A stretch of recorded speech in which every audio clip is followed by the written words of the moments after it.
Welcome to the Reflect On podcast, where we embark on inspiring conversations filled with truth, vulnerability, and, anything else that'll help us learn, grow, and live better lives. I'm your host, Kevin P. Murphy. Thank you so much for embarking on this reflection journey with me today. Now let's get right into it. All right, welcome to episode 11, 5 lessons from 10 episodes of doing the Reflect On podcast. In this episode, I'm going to take us through what I think are some of the 5 key through lines and 5 most interesting parts from those impactful conversations that I've had thus far with the individuals that have been guests. And before we jump into those 5 lessons, I want to just take a moment to acknowledge you.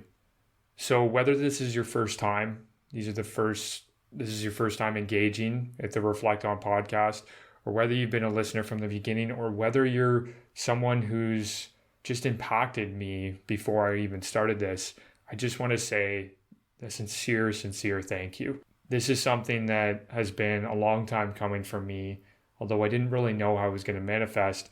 And frankly, I don't really want to do this. I wasn't comfortable in doing this, just being me talking on the mic to you. But I'm hoping that what's outweighing that is this culmination of 5 important episodes, bringing a greater net value to you as the listener and people that are engaging. So before we get into them just one more time, a big thank you. The impact that I've already seen from this has been profound, whether it's the actual reflections that I'm doing, or it's the ability for me to be more creative, or it's the ability to teach and educate and hopefully inspire people like yourself. So a couple reasons why I chose to do this. Like I said, one of them was actually resisting my discomfort. I'm not very interested in doing this, but I'm going out on a limb to move into my fears and create proactive discomfort for myself. There's a secondary one that's certainly less important, and it's because I have a profound connection with the number of 11.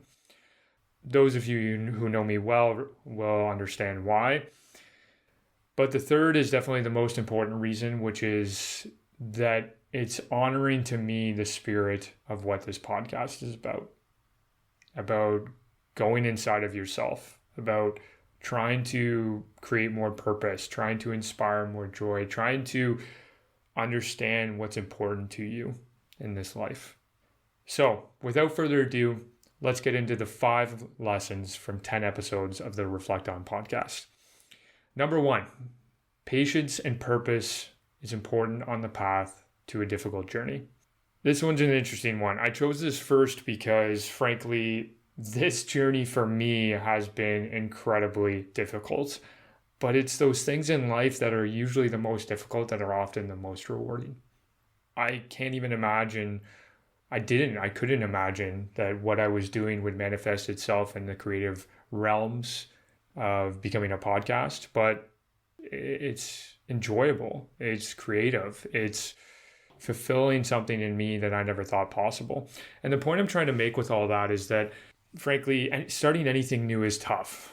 Often it's tough. You're going against all of the culturing that you've had for so much of your life. You're going against sometimes how you were raised, what's expected of you, how you're supposed to perform, what's attached to your identity for all the days before this one. But what I like to do when I'm facing those trials and tribulations of moments of starting a journey new is a simple thought experiment. And it's asking the question, what's the alternative? What's the alternative?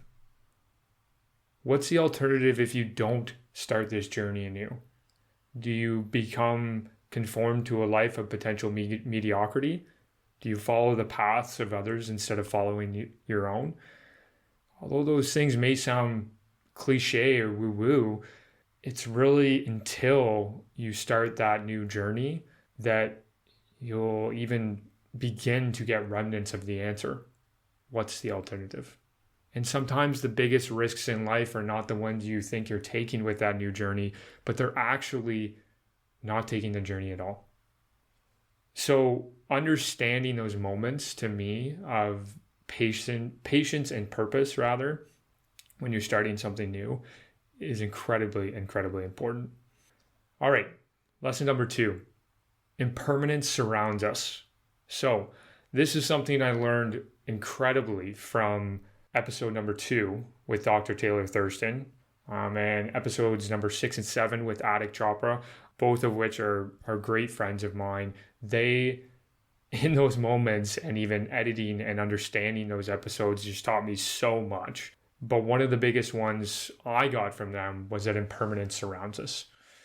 So when you're happy on one day, remember that happiness may not last. You're at a mountaintop, you have to go down it at some point. Roller coasters go up and down. Happiness is not necessarily something you become. You don't become a happy person, in my opinion, because you're not happy all the time. It would be exhausting if we were happy or angry or fearful or sad or challenged all of the time. And those feelings, remembering that the good ones don't last, allows you to actually be present in those moments. And remembering that the bad ones don't last, or what you think are the bad ones, actually helps you get through those moments. So just remembering that life is impermanent. And we're going to read a passage here just to sort of tie a bow on that a little bit more. The high of the victory wears off. The off-season begins the moment the postseason ends. And pretending that things will remain as they are is often a form of fear, naivety, or negligence. But this holds true for the injuries in life as well. This too shall pass. The night is always darkest before the dawn. It is only until the submission of life's impermanence that we can embody joy in its present moments. That's something that I actually really, really reflected on and thought that was really fantastic. Life is impermanent, so remember that. Okay, lesson number 3. Perspective is important.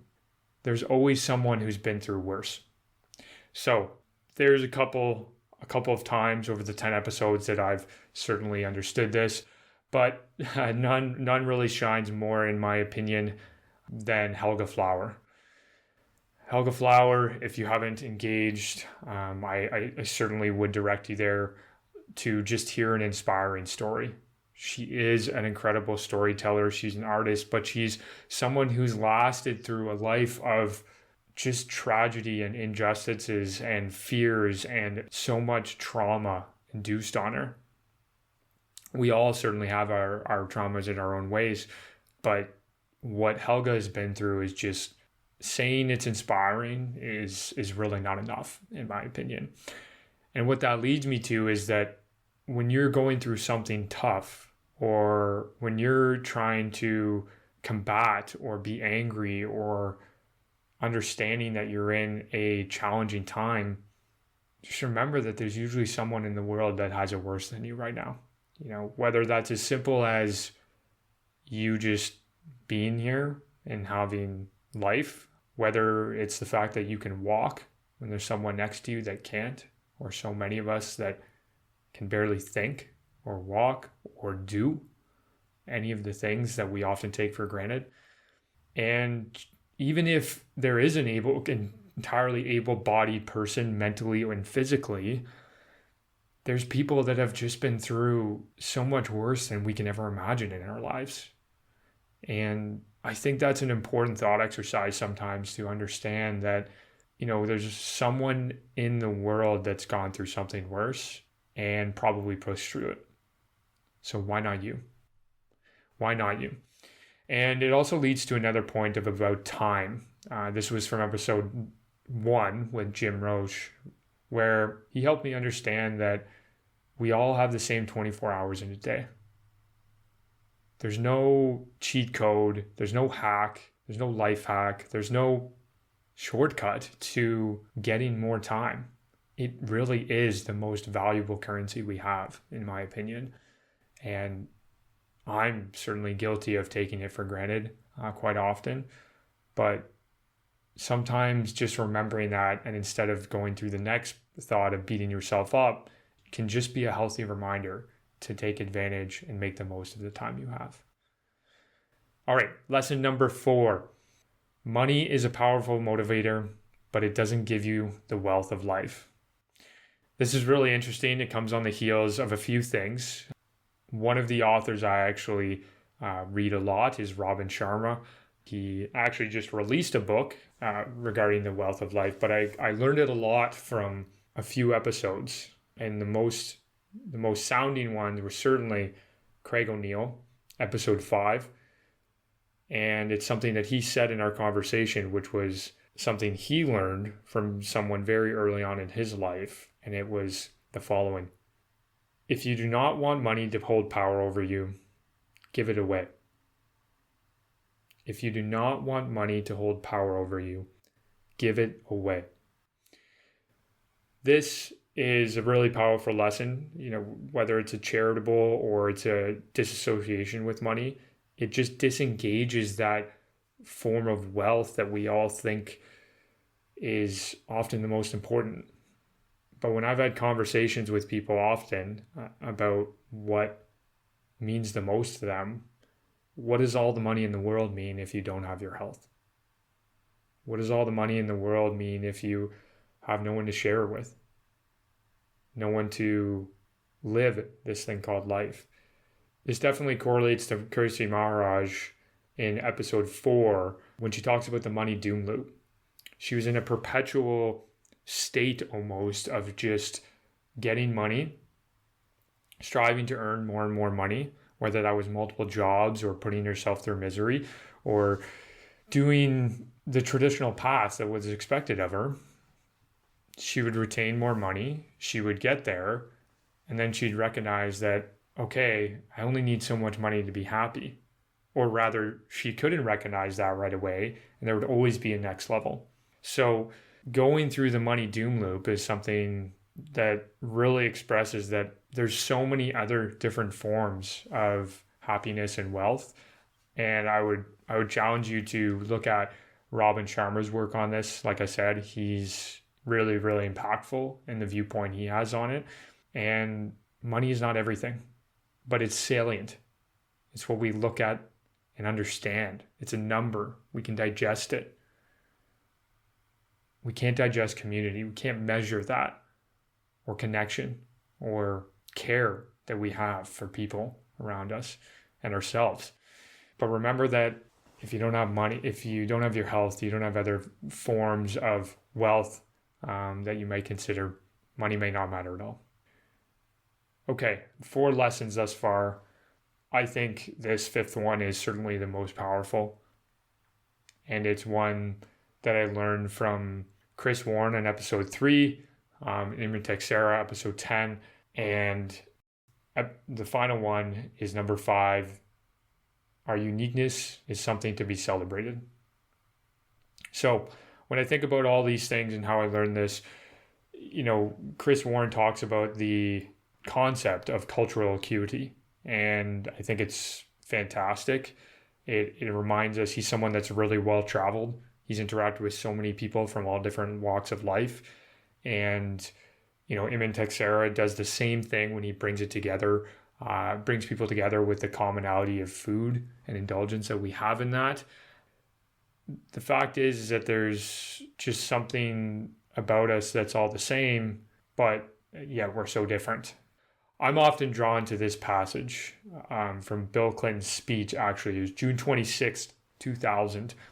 Bill Clinton was making an address, and it was based on the Human Genome Project and what was discovered at that point. The quote is, "Increasing knowledge of the human genome must never change the basic belief on which our ethics, our government, our society are founded. All of us are created equal, entitled to equal treatment under the law. After all, I believe one of the greatest truths to emerge from this triumphant expedition inside the human genome is that in genetic terms, all human beings, regardless of race, are more than 99.9% the same." I think that's an incredibly powerful passage, and it's something that's highlighted a lot in these first 10 episodes, when I reflect on it openly, I think that we can come from any walk of life, but what we all are is human. We're all human beings. And so, although we may be only genetically, 0.1% different, those differences are what are causing so much tragedy and so much discourse and so much destruction amongst ourselves and on this planet. I loved how Imran Texera, when I was talking to him, highlighted the fact that when we think about a sustainable world, what we need to do is invest in people. And I combine those thoughts to understand that we're all so different, but we really are all so similar as well.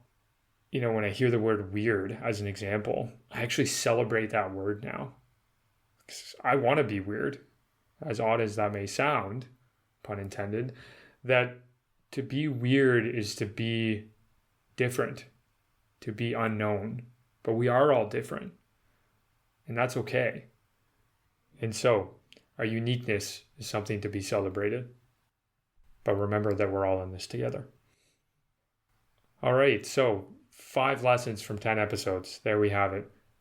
Remembering patience and purpose on the path to a difficult journey. Remember that impermanence surrounds us everywhere. Remember that perspective is important. There's always someone who's been through worse. Remember that money is a powerful motivator, but it doesn't give you the wealth of life. And remember that our uniqueness is something to be celebrated. I hope you enjoyed this. As I said, quite uncomfortable for me, but I am excited about it. I'm excited to have you here. So thank you. Thank you for everything that you do, who you are. And thank you to those people who are willing to have these conversations, whether it's the guests on this or it's just you reflecting on your own life. Thank you very much for spending time with me on the Reflect On podcast today. If you found this episode enjoyable or inspiring, please share it with those who it may help and leave a positive review so that we can grow together. Until next time, reflect onward and keep moving forward.